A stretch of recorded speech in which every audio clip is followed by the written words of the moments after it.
ভাবতে পারো, এক ক্লিকে উধাও হয়ে গেল প্রায় 368 কোটি টাকা। 19 জুলাই 2025 ভারতের শীর্ষ ক্রিপ্টো এক্সচেঞ্জ কয়েন ডিসিএক্স হয়ে ওঠে হ্যাকারদের টার্গেট। আর সেখান থেকেই ঘটে যায় দেশের ইতিহাসে অন্যতম বড় ডিজিটাল ডাকাতি। একটি হট ওয়ালেট যেটা অনলাইনে যুক্ত এবং ব্যবহার হয় লিকুইডিটি ট্রান্সফারের জন্য, আর সেখানেই ছিল গাফিলতি। হ্যাকাররা খুব চালাকির সঙ্গে সেই ওয়ালেট ভেঙে ঢুকে পড়ে এবং সেখান থেকে তুলে নেয় বিটকয়েন, ইথেরিয়াম সহ 368 কোটি টাকার সম্পদ। আর জানো সবচেয়ে ভয়ঙ্কর ব্যাপার কি? এই চুরিটা ঘটেছে গ্রাহকের একটা টাকাও ক্ষতি না করে, অর্থাৎ এটা কয়েন ডিসিএক্স এর ভেতরে ট্রেজারি রিজার্ভ থেকে গিয়েছে। কিন্তু প্রশ্ন রয়ে যায়, এত বড় এক্সচেঞ্জ আর তার নিরাপত্তা এতটাই দুর্বল, তাহলে জনতার টাকা আদৌ কতটা নিরাপদ?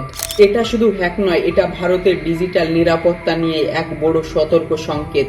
তোমার মতামত কি? ভবিষ্যতে ক্রিপ্টোতে টাকা ইনভেস্ট করার আগে কি দুবার ভাববে? অবশ্যই কমেন্ট করে জানাতে ভুলবে না।